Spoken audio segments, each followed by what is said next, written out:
Well, what's good, everybody? Welcome in to The Early Edge, your daily sports betting brand of record. We are powered, as always, by the almighty SportsLine, the best value in all sports betting, and it is not close. You have been there with us since week number 1, and we have arrived at the most, perhaps, emotional, unpredictable, and you need to be very careful, week 18. So, who do I trust to navigate us through a week like this to get into the final 14? Who will make the playoffs by the end of today? Bring him in. You know him. You love him. And I'm going to start with the man who has been here since show number 1. It's hard to believe, Maestro, but now we're in year number 3, and this is going to be our year. We're not looking back. Good afternoon, sir. Good afternoon, guys. Crazy week 18. The Ravens announced that basically all the stars are not playing. The line is ballooned up to 11. The Broncos-Chargers line is also on the move because of that, and we'll get into all of it. Oh, yes, we will. Next, he is live from parts unknown, and the lab damn near blew up. Prop Stars, good morning, sir. Coach, good morning. Maestro, Cousin Sia, great to see you. I'm fired up. It's week 18. We kind of got to gut through the trenches here to get to the first round of the playoffs. I'm here to help you navigate. You're damn right you are. And finally, he is the counselor of cash. He is seeing the shot. Good afternoon, sir. Good afternoon. An exciting 2-game slate yesterday. I think we're going to have some exciting games today as well, but also some games that maybe we're not going to want to look toward. And I'm just curious to see the exciting ones, how they pan out, because there's a lot on the line, actually. I think a lot of us also need to give you a tip of the cap and a thank you. Because of you and your live betting prowess, I actually profited from the Jags last night, despite the fact I played them at -6 to start the game. I won 3 live bets last night on the Jags. So thank you, sir. Oh, I absolutely love that. Awesome. Yeah, thank you. All right, before we get into our slate, because if you tune into this show, we go through every single game. Well, today, a lot of those games either don't matter. The books are being very careful. Let me come to you first, Proppy, because you are everything props for us. When you went into the lab, even this morning, what did you find? Yeah, Coach, quite a few games don't even have props listed. There's also quite a few late scratches, late inactives, teams that don't have anything to play for. So kind of the message that I was emphasizing all week was to really just focus on the games that mattered, where teams have something to play for. Those are the games where you're going to see players playing a full complement of snaps, but very few props across the board. And I would just encourage everyone to be very cautious, especially betting those games. That's exactly right. We say this a lot, but I don't think it's ever meant more than today. You don't have to bet every NFL game. You don't. I used to be that idiot back in my 20s. Oh, there's a game on the board. Let's take the Texans and the Colts over 37.5 today. How dumb could I have been? But if I would have had this group back then, I would have been just fine. So, gentlemen, let's jump right into it. Game number 1 on the board, and it's nice today. We have several at 1. We have 5 at 4 o'clock as well. Where we stand as a brand, the Bucs +4 for RJ from the morning show. So, Maestro, you were there this morning, and you heard his thought process on that. With the Bucs and the way they've been playing, I think it kind of makes a lot of sense to think that they would want to keep that good mojo going heading into the playoffs. Do you agree with this +4 pick? Excuse me. I do not. I'm on the other side of this one. Even though the Falcons, don't win by margin, this is important to them. This is their home game, their final home game. They're trying to build for next year with Ritter and London and everyone and the coach. And meanwhile, the Bucs really have a banged up offensive line. You got Tom Brady. A lot of key guys are out due to injury. So it's a matter of how long they play. If they only play a few series, the Falcons look good. Plus, the Falcons have a nice revenge spot. That was a terrible roughing the passer call that helped the Bucs clinch that 21-15 win earlier. So, I'm going with the Falcons, even though it's crazy to think the Falcons are laying this amount of points. There's no doubt about it. And see, based off of what Proppy said at the top of the show, this feels like maybe Tom Brady and those starters start, build a little bit of a lead, and then they come out, which would make sense why we'd steer clear of the prop market in this game, yes? Yeah, except for the build a little bit of a lead part. Let's not forget, this is the Tom Brady Bucs that can't build a little bit of a lead for most of this season, which is why, first of all, I agree with the front end of that. I don't think guys like Tom Brady are going to play a full complement of snaps or anything close to it. But I also think even while he's in, this game could potentially be competitive. I agree with Maestro that I think the Falcons are going to be motivated here. And I'm not, this -4 line actually makes sense under the circumstances with a lot of guys already being deemed inactive for the Bucs. Okay. No, they're actually, unless I'm mistaken, they're getting 4 today. They're getting 4, not giving 4. Oh, right. You're talking about the Falcons giving 4. Exactly. Oh, I'm sorry. My mistake. I misheard you. All right. So I think the translation there, let's just stay away. Let's just stay away. That'll be our saying for today. Stay away. And when Proppy's not talking about a game, we're staying away. We're staying away. Game number 2. And this is really the number 1 game. I had to get that Bucs game out of respect for Tom Brady. But I want all 3 of you in on this one because, and I'm literally getting goosebumps, literally getting ready to say this, because I saw the face of Hamlin, the young man, in his hospital room, and the smile on his face. Guys, here's what the Patriots are facing today. All 80,000, all of the emotion, and somehow they need to win to get into the playoffs. So the Bills are laying 7.5, total 43.5. And if people missed all of the rules in place now, the Bills certainly have to win this game. They're motivated because of what could happen down the road, potential neutral site game if they face the Chiefs in the AFC Championship. So, M-Squared, he has a money line parlay. The Bills are a part of it. RJ, Isaiah McKenzie, over 30.5 receiving yards. And then AB, quickly, you get to talk before anybody else. Why do you like the Bills team total over 26.5? Yeah, 2 reasons. One, like you mentioned, they need to win. They need to handle their business, and they need to get the job done. They all know it. Number 2, yeah, man, there's some emotions there, obviously, with everything that went down. But you know what? Sometimes it feels good when you go through all of that to just get back to work. And I think that the Bills are going to feel that today on the field. And I think it's going to be the first time that they actually feel normal in life since that moment happened. And I got a feeling offensively, yeah, they're going to take some frustrations out in this game. I can see that happening. And Maestro, let me come to you to start. And everybody, I'm coming to all 3 of you, so be ready. And to AB's point, I also think the 2 games yesterday helped them as well to see other teams get out on the field and play and say, okay, we're going to get back to normal today. But let's attack the line first at 7.5. We normally don't recommend buying a half point or even a full point. But in this instance, it kind of feels warranted to get it under 7. How would you attack this game? Well, the Bills have had the Patriots number, specifically Josh Allen, 10 TDs, no picks the last 4 games. They can't handle his scrambling ability, although he didn't need to the last time they played. And obviously all the emotion. But again, it's a must win for the Patriots to get in the playoffs. And also the preparation, what kind of preparation did the Bills have in this very unusual week with everything that happened? So I'm personally staying away.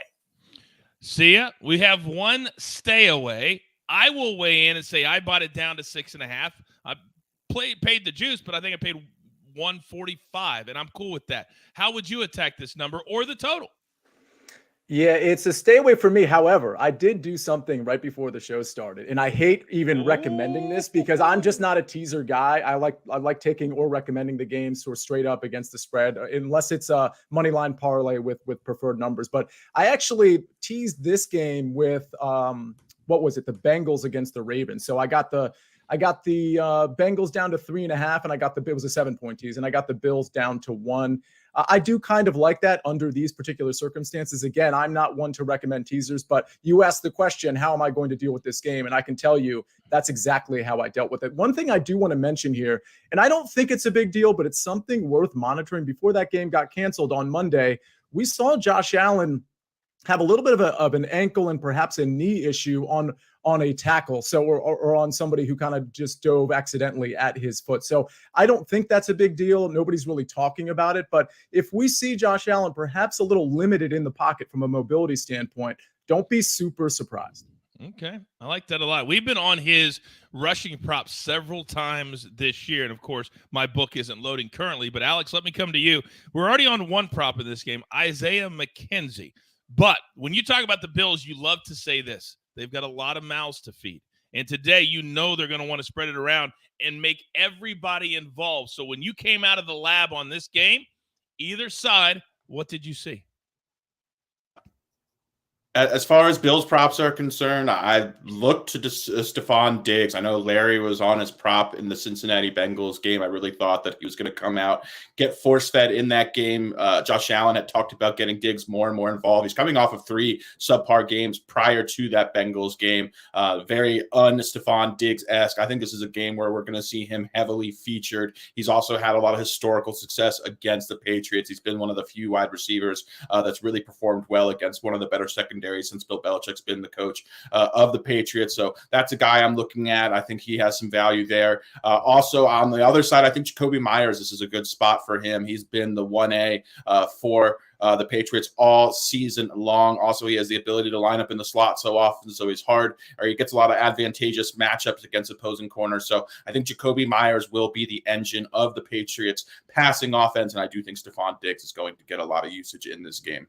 And those two numbers, for those wondering, Myers is over 48.5. It's just about -126.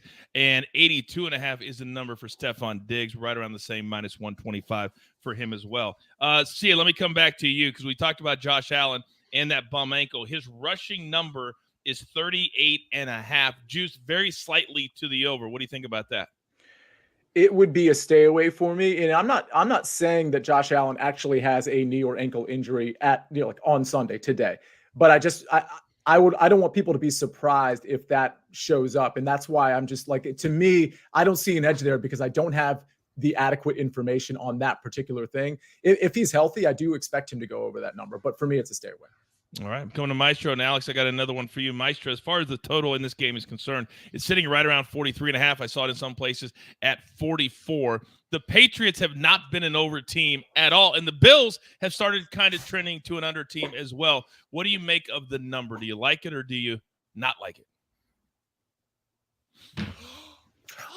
Based on the first meeting, I was trying to do some research and not disrupt you guys. Based on the first meeting, I would lean under. Can I just say, Coach, that was one of the better mute saves.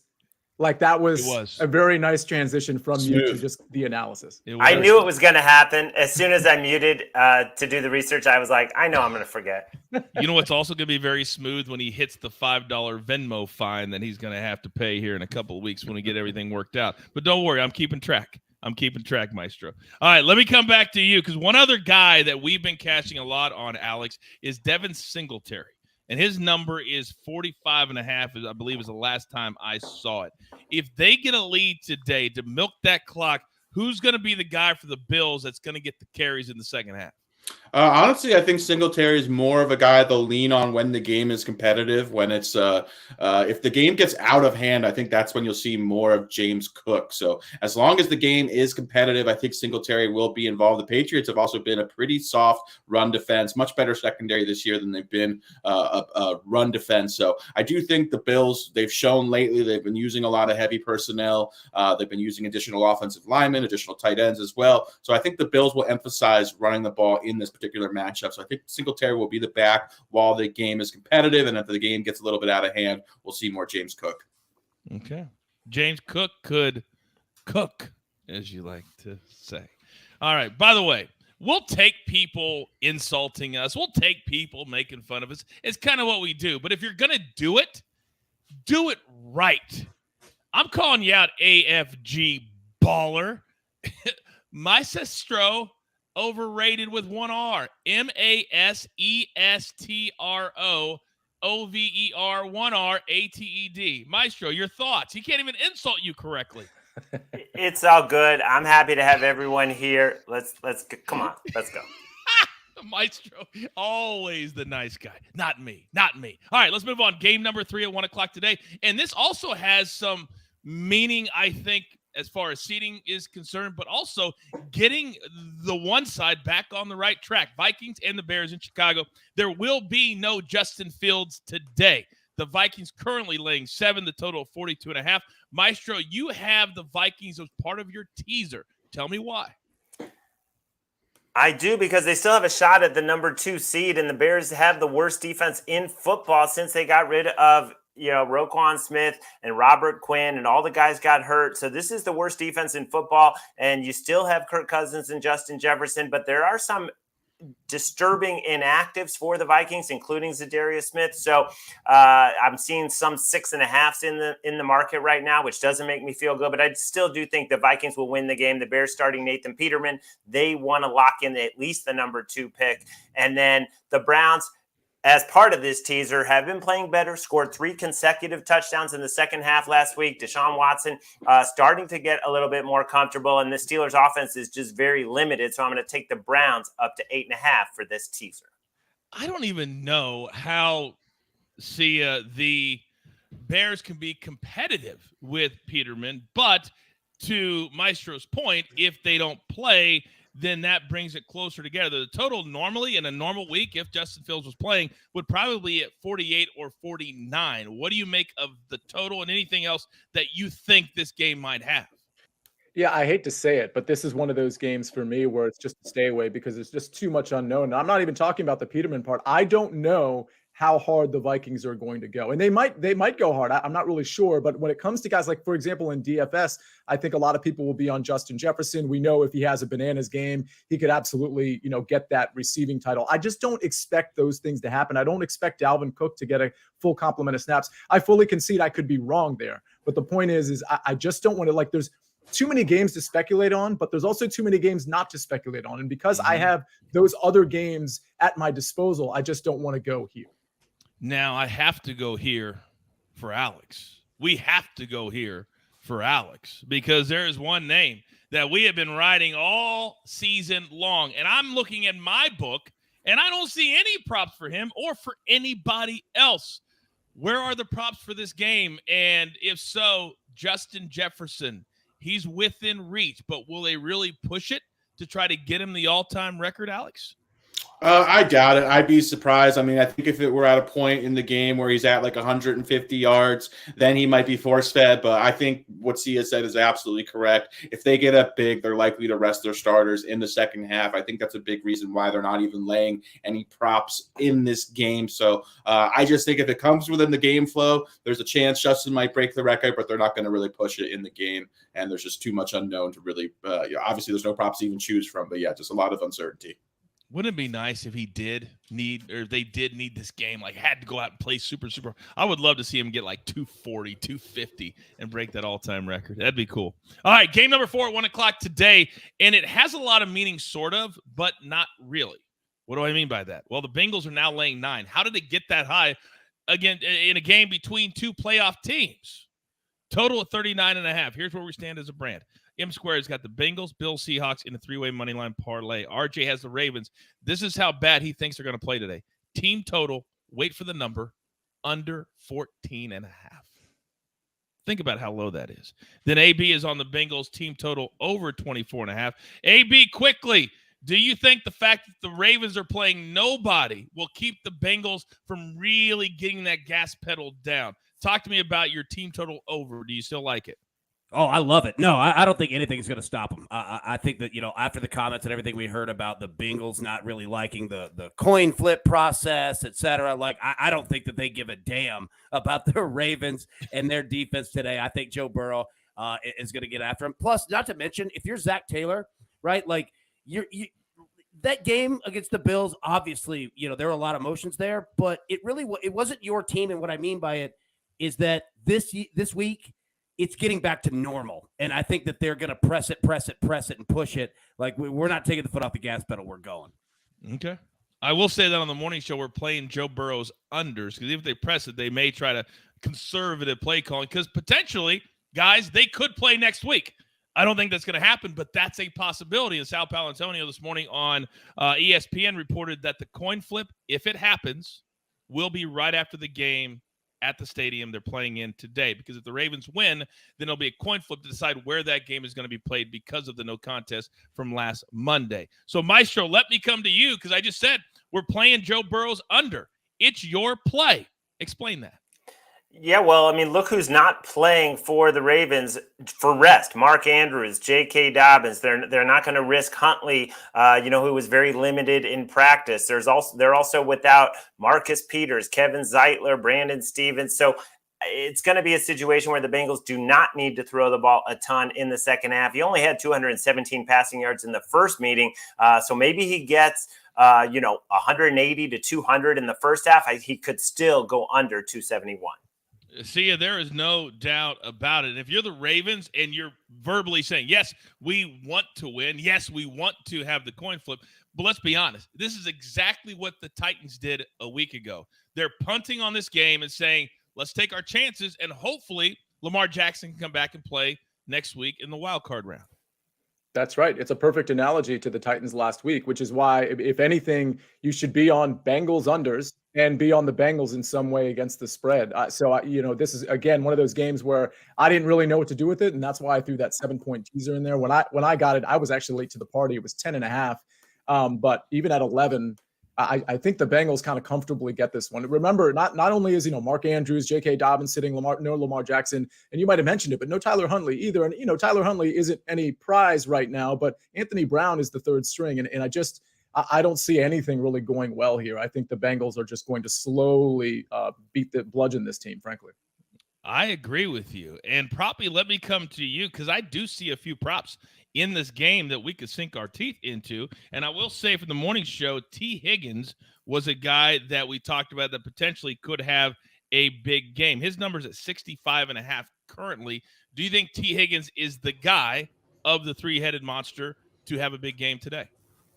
I'd always lean Jamar Chase, just considering how dynamic he is. He's owns the highest target share. He's Joe Burrow's favorite target. He's, I think, one of the best wide receivers in the NFL. T. Higgins really benefits from the amount of attention that Jamar Chase commands. Certainly T. Higgins is capable of going over 65 yards, but I really think Jamar Chase is going to be the focal point. I think looking actually at some of the Bengals' complementary weapons, there's a little bit of value there. Tyler Boyd, his receiving prop, opened as low as 25.5 for a player who's going to be a full-time player in the offense. That was abnormally low. Hayden Hurst around 30 yards, I think, has some value. So I think looking at those secondary, tertiary players, that's where a lot of the value is going to be for Bengals pass catchers. Okay. Maestro, let me come back to you. In some places, your prop is dropping like an anchor because that's how good you are. How far down do you feel comfortable playing the Burrow prop? I'm seeing, we're seeing 259.5. That's getting a little dicey for me. But this Ravens offense, though, is not going to threaten them. With Anthony Brown, you're talking about Isaiah Likely. They just want to get out of there. They just want to get healthy, and they want to have a shot to win next week. So, I'm not going to go below 260 on that. Okay. I will tell you, hashtag it pays to watch live, because I put it in real time this morning on our 10 a.m. morning show, and I got it at 271.5. Thank you, Maestro. I appreciate that very, very much. Now, the next game, and I thought about skipping it all together, but that's not what this show is about. So, Texans, they have something to play for, the number 1 seed. And Maestro is very much invested in this game because they're in Indianapolis, take on the Colts, -2.5, total 37.5. Maestro, start us off. What do you got for this game? I'm interested. Well, I am not so invested in this game, but I wanted to use the time that I was going to talk about this game to say that the Falcons are getting hammered, and that line is up from 4 to 6. So I haven't seen if more information came out about what Todd Bowles is going to do. So I respectfully use my time to talk about Atlanta, Tampa Bay instead. That's the best ruining my flow that you've ever done, So he used that time. See it. Let me come to you. Anything you'd like to say on this game, or perhaps something else we've already talked about? I'd like to nominate Maestro for Congress because of how he just said, I'd like to retain my time. That was fantastic. Listen, I like Zach Moss in this game. I do, I'm not 100% sure that they're going to give him the full complement of carries, but I do think he will. I think the Texans are going to lose this game because that's what's going to be value to them. So if anything, from a prop standpoint or DFS, for example, I would go Zach Moss, and I do think the Colts end up covering the 3 points here. Okay, we'll leave that alone. Next game, and if I would have told you guys 2 months ago that the Dolphins would be on the outside looking in, potentially, of the playoff, they were 8-3 at one point, but now, a couple of concussions. They've had some serious issues. So now Tyreek Hill, Jalen Waddle, they need some help today. They're laying 3.5 against the Jets, who got bounced from the playoffs a week ago. The total 37. As a brand, we don't have any official plays on this one. But see, let me come right back to you. The Dolphins clearly need to win, but they're on quarterback number 3 this season. Skylar Thompson, welcome to the show. Your thoughts? Yeah, this is really interesting, just the state of the NFL right now. I do think it's really important for teams to not only have a great backup quarterback, which some teams do, but at this point, you may want to have a good third string quarterback too, not put him on your practice squad, but have him active so other people can't poach him. I mean, I think Skylar Thompson is going to have a problem here, but I do think the Dolphins are going to win and cover this game. The Jets, they have some issues. They have nothing to play for one, but they've got some issues with injuries as well. And I think the Dolphins have enough, especially on the defensive end, to give, of all guys, Joe Flacco a problem. Listen, if this was Mike White at quarterback, it'd be different. And I respect Joe Flacco. I think he's good. But I think once you get after him, I think he's going to be very turnover prone. So I really like this spot for the Dolphins, who really only need a win and a Patriots loss. So it really sets up nicely for them. They're highly motivated. And I think this is finally where they get their win and perhaps their cover as well. And if they're going to win today, Alex, I'm coming to you next. They're going to need their stars to be stars. And Tyreek Hill, I'm looking at 66.5. That's the lowest we've seen all year, and it's because of the quarterback situation. And Jalen Waddle's at 47.5. We haven't seen him in the 40s all year at all. What do you make of this situation with the quarterback issue? Coach, it's a combination of Skylar Thompson, and also this Jets secondary is one of the best pass defenses in the NFL. They've been particularly adept at locking up opposing number 1 wide receivers as well. Pretty much every big name wide receiver that's faced this Jets defense has been held in check, including Tyreek earlier this season. So this is a tough spot, especially when you don't even have Teddy Bridgewater or obviously Tua passing to Tyreek. One thing Skylar Thompson does is he locks on to Tyreek Hill. He will get a ton of targets. I expect him to be very close to the line of scrimmage. So I do think a volume-based play is a good way to attack Tyreek. I'm staying away from the yards. I could see him having 8-9 receptions for 55 yards in this game. This Jets defense is very, very good. And for those interested, Tyreek Hill at 5.5, -106. Waddle over 3.5, -170. Maestro, what do you got, babe? Teddy Bridgewater is active, and so if this game is not going well and Skylar Thompson is playing as poorly as a lot of people think he will, he can call on Bridgewater to pull out the victory. And the thing about, Joe Flacco, a lot of people are thinking, he's going to throw 40 or 50 times like he did in his 3 previous starts. Both starting tackles are out for the Jets. The starting guard is out, and he was actually the number 2. So this offensive line is a mess. So I think this is a game the Dolphins win on defense. Okay. Alex, go. 2 props I wanted to hit on quickly is I faded Jeff Wilson, running back of Miami. His rushing prop came out at 55.5 yards. Thought that was 5 to 7 yards too high, especially considering it's in an even timeshare with Raheem Mostert. They sort of use a hot hand approach, and the Dolphins just really struggle running the football, even when Tua is playing quarterback. And the Jets are a pretty stout run defense. So I think this is a good spot to fade Jeff Wilson, especially at that number. Also, on the other side of things, I like Garrett Wilson. I think this is he's in a 2-horse race with Kenneth Walker to win Offensive Rookie of the Year. It's going to come down to who has the better game today, most likely. This is a tremendous matchup against a Dolphins pass defense that has been absolutely dismal all season long. Flacco is also locked on to Garrett Wilson in his previous 3 starts. So I like Garrett Wilson to potentially have a big game and try to put a bow on the Offensive Rookie of the Year award. And that number has risen just a little bit to around 57.5 for those people who are wondering. Maestro, let me come back to you because we talked about Joe Flacco. And then, I got one more for you on this game. I'm looking at Flacco's number, 224.5. And outside of Garrett Wilson, he doesn't really have anybody else to throw to. I'm thinking about fading Flacco. What are your thoughts? The way I would look at Flacco is over the attempts. I don't know. Do you have the attempts handy? Because they don't have them. They don't. The book I'm looking at right now only has the yardage, no completions, no attempts. This is such a weird week. It's so strange that the options are so limited on some of these games. Yeah. I think he will. He'll have the volume. We'll see about the efficiency. But again, I just think it's going to be a defensive game. The Dolphins are not going to put up a ton of points with Skylar Thompson. So I probably would lean under. Okay. And let me come back to you, kind of wrap up the conversation. Elijah Moore, we talked about. His number is 27.5. Then you look down the line, Raheem Mostert, 43.5. If this is going to be a defensive-based game, then running backs could come into play. We're fading Jeff Wilson. Probably. What do you think about the other side for the Dolphins? See ya.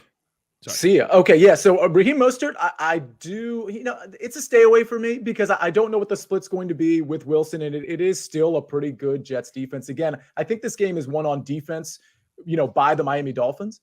And so I think Mostert probably gets there, but it's not enough for me to want to bet it. And by the way, I agree on the Flacco pass attempts, and I just confirmed it's not available. There's very few quarterbacks that have the pass attempt prop available, and Flacco is not one of them. It's amazing. I tell you what, if you are trying to navigate Week 18 on your own and you're a new NFL football bettor, please tweet us, send us questions, whatever. Do not do this alone, because all of a sudden you'll be like, where's that guy? Where's that guy? A lot of guys not playing today. This next game we legitimately don't care about. Maestro, I'm only coming to you because we've heard that Sean Payton, the old coach of the Saints, is now in the mix for every head coaching job in the NFL. That's our only storyline that we have potentially on this game, because last week at halftime, this game, Mr. Maestro, looked like it would mean everything. And then the Bucs woke up. So the Panthers at the Saints laying 3.5 total, 41.5. Anything at all you would want to touch in this game? I say no. I was looking at Hubbard's props, but now Deontay Foreman is active, so that one is out the window. I'm going to lean Panthers just because Steve Wilkes is still trying to impress, and they've played hard. But the Saints have also played well down the stretch, in these meaningless games. I'm going to stay away, but I lean Carolina. Yeah, give me those 3.5 or 4, and I think I would lay with the Panthers too. Plus, they love to run the football, and that's really good when you're trying to stay within the number. All right, next game, gentlemen. And this is the last of the 1 o'clock games. We have just crossed the bottom of the hour. A lot of brand new people dropping in. This is the Early Edge. For those of you watching on YouTube, listening on Apple or Spotify, welcome. Maestro, Proppy, and the Counselor of Cash here with you, as always, at noon on Sundays. So the Steelers are still not mathematically eliminated from the playoffs. They're laying 2.5, total 40.5, and they're playing a team that is very motivated, highly motivated, because they know today could be a launching pad to next year when Deshaun Watson will be the quarterback the entire season. So, Uncle Dave's on Najee Harris, over 71.5 rushing yards. And then all three of my experts, all three of my stars, have a pick in this game. So, Maestro, let me start with you. I talk about the other side, and the Browns have been playing hard. Not great, but hard. What do you like here?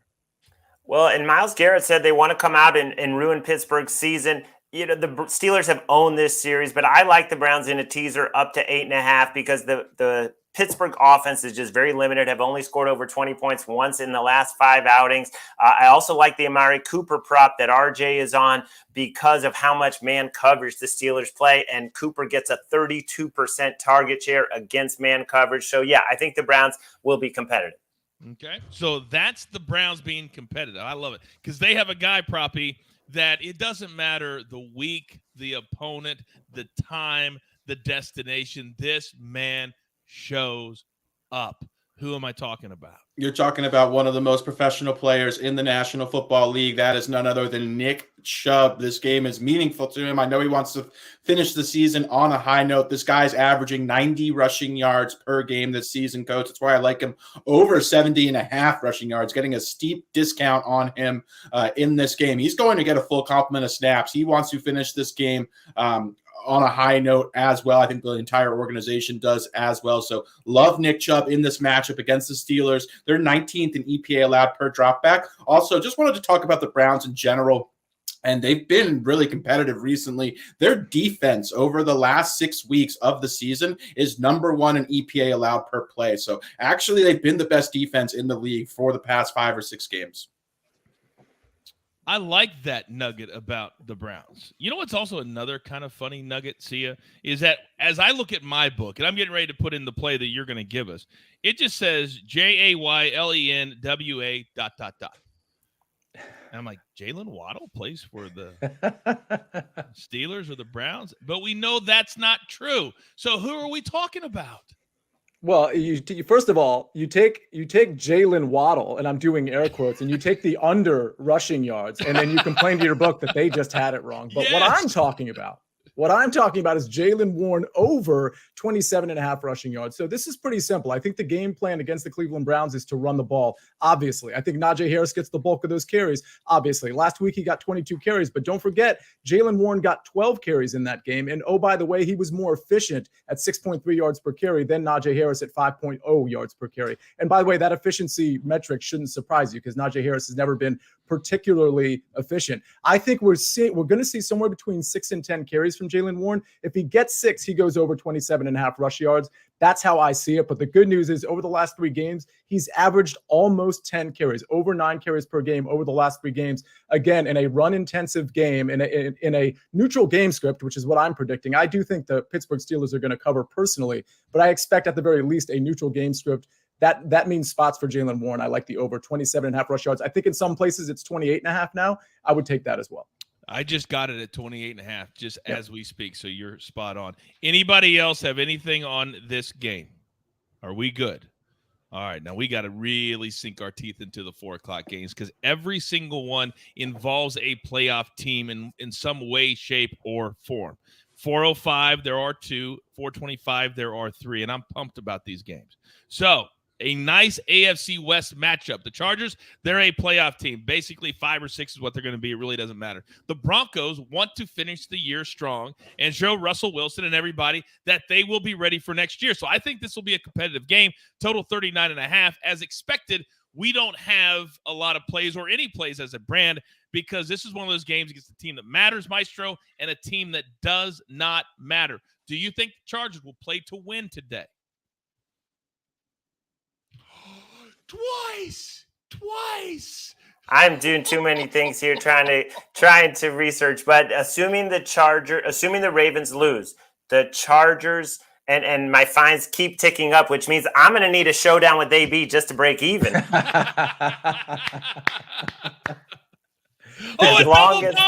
double fine for taking a shot at AB. He's on the 1s and 2s. You can't do that. Can't do it. The Chargers, the line is going up. We're seeing 4s. We're seeing 4.5s, which basically is the Ravens are punting on the game, which means the Chargers have no motivation. They will be locked into the 5 seed as long as the Ravens lose and play the Jaguars, which is what they wanted all along. Wow, little tease on the screen there from AB, I think, coming up next, which I didn't even know that we were going to do. So I'm pumped for that. So let me come to you, Sia, because Maestro does not think that the Chargers play to win today. And they are a team that's been up and down, and they win some games 17-14, then 41-34. What do you make of this Chargers team as being a viable playoff team heading into the playoffs? I think they're viable because their defense is playing better. So not only do they have their full complement of offensive weapons that are actually healthy, but if their defense is playing better as well. I mean, if you look at season-long stats in terms of their defense, it's not very good. But if you look at the last 5 or 6 games, they're starting to improve. So with that passing attack and with Eckler being healthy and Joshua Kelly running between the tackles, there's so much to like about this Chargers team. Mm-hmm. I think a lot of teams are going to be very afraid to play them. By the way, I saw Mike McLaurin here talking about Russell Wilson potentially having a big game against probably the Chargers backups. On our Fantasy Football Today DFS show, we talked about Russell Wilson as a sort of a rags play in DFS. Like my 2 lineups are going to be, or my 2 quarterbacks are going to be Josh Allen, and they're going to be from riches to rags to Russell Wilson. I think Russell Wilson, Cortland Sutton, Albert O, those guys could be really economical, if you will, in your DFS lineups. Nobody's going to want to play them because it's Russell Wilson, but they're trying to go out on a good note, and they're getting potential Chargers backups. Could be a good way to find some value in DFS. And he was very emotional this week, Russell Wilson, talking about how much he appreciated the fact that his own teammates had his back when he was getting all the criticism. So I think he'll want to play well for them today, too. Alex, something funny just happened. I just hit the button that I always hit to get into the props for the game we're talking about. It wouldn't even let me get into the game. Even the sports book is telling me there's nothing in this game. What is yours telling you? Yeah, no props really. I think there were a couple Broncos props that did appear, but aside from that, looking at very little. So, yeah, really not much to go with here, Coach. But I'm going to start with you on the next game because this is very, very interesting. There will be no Danny Dimes today for the Giants. They have said we are sitting till the playoffs. We did our work last week, and they did. but RJ was on the Giants when it was plus 14. But that's not even the number anymore, Alex. It's now 16 points, total 42. The Eagles have to win this game to get the number 1 overall seed. There are no issues in the NFC. It will go on as planned. But, Alex, even if there's no props, the Fighting Minshew's, your squad, your Eagles, explain to me what their thought process is today with this huge number. Yeah, it looks like Jalen Hurts is going to take the field in this game, Coach. I don't know if he's going to play a full complement of snaps, but I do expect him to be out there for at least the first half. If the game gets out of hand after the first half, I could see Gardner Minshew coming on for him. But, yeah, we're getting to go against a Giants team that is playing their backups across the board. So really a spot the Eagles should take care of business here. It's a little worrisome having to rush Jalen Hurts back, who's probably not quite 100% healthy, but the Eagles need this bye week to give him an extra week to recover. I'm staying away from this game from a prop standpoint, though. There's no Giants props, and the Eagles props, again, we could see them playing their starters for the first half. If the game gets out of hand, certainly the point spread indicates it could. They could be resting their starters in the second half. So complete stay away from me, Coach. And Maestro, if I'm normally we would tell people at home, don't ever bet a 16-point spread. But now it's a 16-point spread with one of the teams playing nobody. What do we tell people now? The interesting thing is that the Giants are not going with Tyrod Taylor, and they're going with Davis Webb.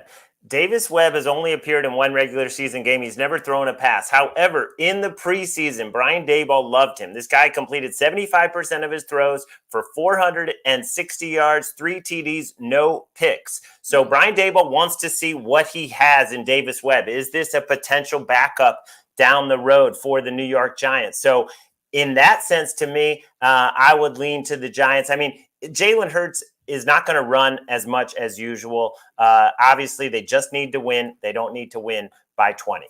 All right, I'm coming to you, Alex, but I have to go to Sia first. Based off of everything Maestro just said, I'm looking at the total here because maybe we have a Stidham-type situation with the Raiders last week where the Giants can score some points, and we know the Eagles have to stay ahead of that. Oh, I love where you're going with that. I like the over here as well, especially with a guy like, and I love those stats from Maestro, a guy like Davis Webb trying to establish himself. That's not going to be Davis Webb handing off in the fourth quarter. That's going to be an audition for all 4 quarters. And if he is even close to efficient, especially if it's a blowout, you're probably getting some of those Eagles guys off the field if it's like a 17-point number in the fourth quarter. I like the over here because we know the Eagles are going to put the pedal to the metal until they feel comfortable. What does that mean for the Eagles? Maybe as much as 27, 28, 30 points. So how much more do you need in garbage time from Davis Webb and company? I like the over here. I do too. Alex, go. Coach, one incentive I did want to point out in this game, Kenny Golladay, Giants wide receiver, highest paid player on their offense. He's 96 receptions away from reaching 100 catches, and he will unlock $1 million bonus if he gets 96 receptions in this game, Coach. I thought you were so dead serious right there.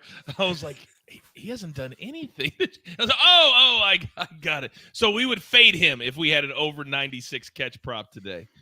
What a could be his day. Could be his day. Can you imagine a quarterback having 96 completions in a game too? That'd be a hell of an audition. Oh, that was great. That was brilliant. All right, we'll end that game on that note. So the next game, and we're going to get through this one quickly because it only matters for one side, and the 49ers, they have been brilliant since Brock Purdy took over. And I heard some notion this week from a very respected person in the business that no matter what, next year, the 49ers will start Trey Lance because they drafted him and moved up. Stop it. If Brock Purdy takes him to the Super Bowl, Brock Purdy will be the starting quarterback next year. RJ is on the Cardinals team total under 13.5. How far have the Arizona Cardinals fallen? Sia, I want to start with you because we're going to do this one very, very quickly. 49ers today, they're laying 14, total 39.5. What do we do? Yeah, this one's a little bit of a guess, but if anything, I would take the Cardinals here. And it's because if the Eagles win, which is what I anticipate, now these games go at the same time, but I got to think with a 16.5-point spread that Kyle Shanahan rolls out his starters until he scoreboard watches a little bit. Listen, I know everybody wants to compete, and so I think you're good for having the 49ers in there for at least a half, but I just don't think they have a real shot at the number 1 seed the way things have unfolded. So if anything, backdoor cover-wise, I'd take David Blau and company, believe it or not. All right. And Alex, I am assuming there's really no props to speak of, so we can just move on down the road because we have a little over 10 minutes, and we want to make sure you all get in your bets beforehand, and we have 2 more very important games to talk about. So let's move on to the Rams and the Seahawks, and Seattle very much alive in the playoff discussion. They need a win, and then they need some help. They need the Lions to beat the Packers in Sunday Night Football, but since they won't know, they've got to come out and play 60 minutes hard. They're laying 6 right now, total 41.5. M Squared has the Bengals, the Bills, and the Seahawks in his money line parlay. Then Maestro, I'm coming to you. You like a prop in this game. Which one? Yeah, I love Tyler Higbee over receiving yards because the Seahawks give up the most receiving yards to tight ends in the league. The game script could help us. He played him once a few weeks ago, 8 targets, 4 catches, 45 yards. And you have Baker Mayfield who loves to throw to his tight ends and the running backs. So, this sets up for a nice game for Tyler Higbee. All right. And then coming over to you, Alex, this is a game that has props in it. What do you like in this one? Yeah, I actually like the tight end on the other side of things. I like Noah Fant over 25 or 26.5 receiving yards. This is a great spot for Noah Fant, who's had a really nice season overall. He's split snaps with Will Dissly, Colby Parkinson for the majority of the year, but no Will Dissly in this game. So Noah Fant should be getting the bulk of all the tight end snaps. When he's been a full-time player, he's been really productive. This has been a really obtainable number. I think he's gone over this total in 8 of the last 9 games as well. The Rams also funnel a lot of targets to opposing tight ends. So really like Noah Fant in this spot over 26.5 receiving yards. You're damn right. Write that down. A little bit of a lean. And speaking of lean, see, I love this 6 number. I love the fact that we can get it under a touchdown. However, I have a little pause because the Rams 2 weeks ago showed against the Broncos that they can play. Then last week they kind of stubbed their toe. Which Rams team shows up today? I think it's the Rams team that probably wants to play. I mean, there's a lot of guys on this team, not just at the skill positions, on the defensive side they think they have a lot to prove. But I mean, Cam Akers needs to cement his status as the number 1 running back for the Rams. And I think Baker Mayfield, he's playing for a job one way or the other, whether it's for the Rams or somebody else. So I think they have a lot to prove. They've got a bunch of backup receivers that also want to establish themselves. And let's be honest, Seattle hasn't played amazingly. This is a stay away for me. If I had to bet it, I would bet the Rams, but I do. Everybody, you probably follow SportsLine, so you probably already know this, but I do have a prop in this game, and it's Kenneth Walker over 75.5 rushing yards. Again, you probably saw this on SportsLine on Friday night, or if you follow my Twitter as well, it was there. He's averaging over 24 rush attempts the last 2 games. In those games, he's had 133 and 107 rushing yards. And the Rams have been completely getting rolled against the run lately. Last 4 games, they've allowed 165, 138, 104, and 192 rushing yards. And oh, by the way, that 192 rushing yard game, that was to the Chargers, who don't rush the ball well. So I absolutely see a great game coming from Kenneth Walker. All right. We'll see what the Seahawks can get done. And if tonight, Maestro, yes. Yeah, I mean, one of the big storylines is this is Bobby Wagner's return to Seattle. It's going to be a very emotional performance from him. It will be. And I saw a really nice interview from him this week. And basically, he didn't have a ton of nice things to say about the Seahawks. So I think he's going to be out there ready to play. All right. We've got 1 game left and 10 minutes until the top of the hour. And as you know, if you've been watching the entire hour, and if you have, you sick freaks. But I love the fact that you are with us for 60 minutes. Cowboys laying 7. Do not look down. See you. Look right at me. Face it. Face it. The Commanders out of the play. All you had to do was win out. You couldn't get the job done. Total 40. Now, I'm going to bring AB in first. No, I'm going to make AB wait. Let's start with Alex because I got to make them at the end. Alex, let's talk props from this one. Who do you like? Because this is the game that is going to be competitive, and the Cowboys need to play hard and well. The prop I actually liked in this game is on the Commanders side. I saw one of our colleagues, Mike Barner, put this out on the site. It's Jonathan Williams over 55.5 rushing yards. No Antonio Gibson in this game, no Brian Robinson. So Jonathan Williams is going to have this backfield all to himself. He's been a productive running back the entire time this guy's been in the league, whether it's been on the Saints or the Commanders. Just hasn't gotten a lot of opportunities, but when he's played, he's certainly been productive. No team likes to run the ball more than the Commanders. The Cowboys are also one of the biggest run funnels in the league. Their defense has also been cratering as well. So this is a spot, I think, on sheer volume alone that Jonathan Williams can easily get over 55.5 rushing yards. All right, so that's the prop side of it. Now, see, I'm coming to you before I bring Maestro in strong. This is your squad. They're getting 7. They're going to play hard, but they're trying out another one of these teams that is trying out a quarterback. What do you think your team brings to the table today?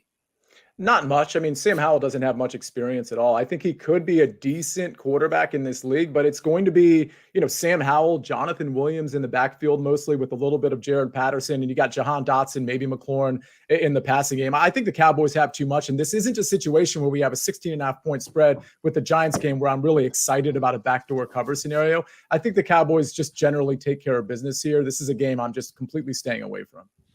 All right. Well, Mike says, Coach, degenerates are us. Yes, Mike. Yes.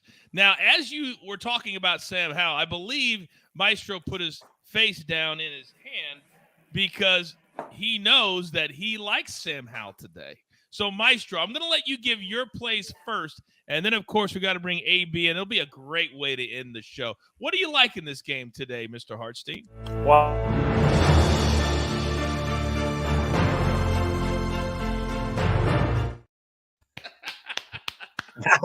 AB got me there. I like Sam Howell. The guy threw 92 touchdowns in North Carolina. He's got a big arm. Terry McLaurin said, let's give this kid a shot. So I like Sam Howell to have some passing yards against the Cowboys secondary, missing their starting corner, Anthony Brown. They have not been the same since they lost him.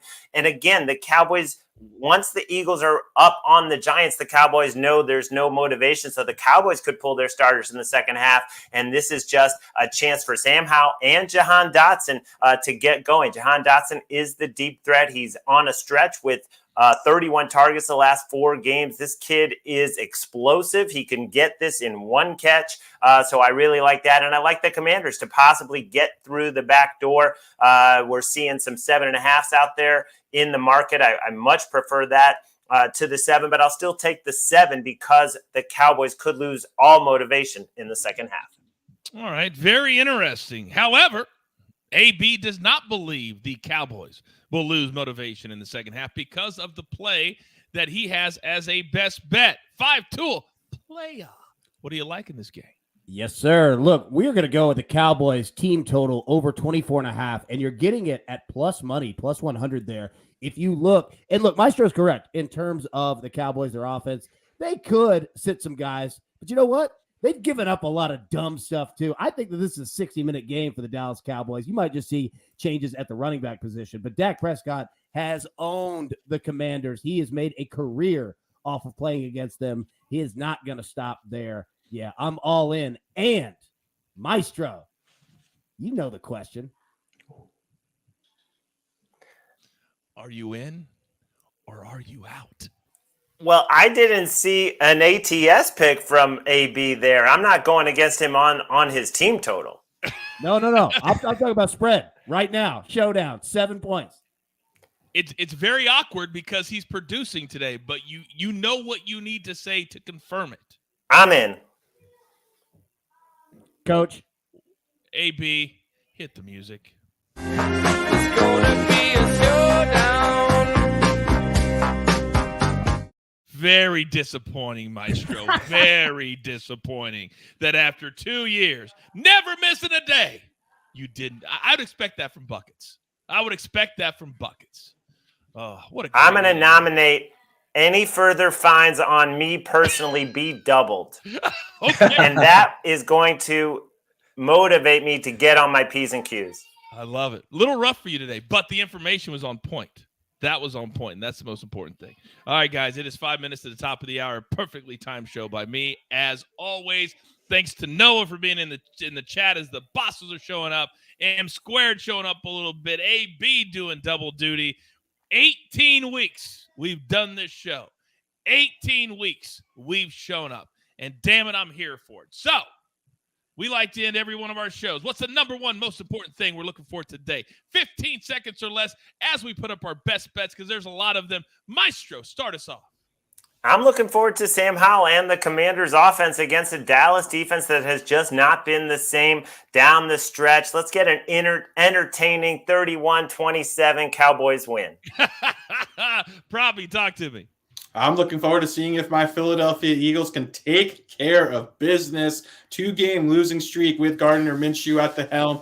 Jalen Hurts coming back early. Hopefully that doesn't end up biting them in the backside. So looking forward to the Eagles hopefully taking care of business, locking up that 1 seed ahead of the playoffs. You better know if the Eagles lose today as 16-point favorites with the number 1 seed on the line in the thread, we will be insufferable towards you. Just understand that. Counselor, what are you looking forward to today, sir? I'm looking forward to the Washington Commanders clinching the final playoff spot. Oh, wait, what's that? Oh, I'm sorry. I was channeling my inner Ron Rivera. Listen, I actually like this whole slate, but I'm really looking forward to the Sunday Night Football show tonight. Packers, Lions, regardless of whether the Lions have something to play for, Dan Campbell and company are going to bring 100% of what they've got. That's going to be really interesting. Can't wait for that show. This is going to be an awesome day. Can't wait. Can't wait. Thank you to all of you for spending 18 weeks with us. You know we're here every single day, but NFL is our bread and butter. We work so hard doing this, but damn it, is it a lot of fun, and you guys make it all the more fun. All right, you know what time it is. There's only one thing left to do, and I believe you all know what that is. You've got your marching orders. Let's take all of these tickets straight to the pay window. For my entire crew, love them all. Maestro, Proppy, the counselor, AB on the ones and the twos. Don't forget, as Sia just said, we're back live tonight, 7:30 p.m. Eastern Time, Lions and Packers, and discussing everything that went on today. Oh, there's only one brand you even need to worry about. And thank you all so very much for making the Early Edge a part of your day, week, month, and year. We'll see you tonight at 7:30. Good luck.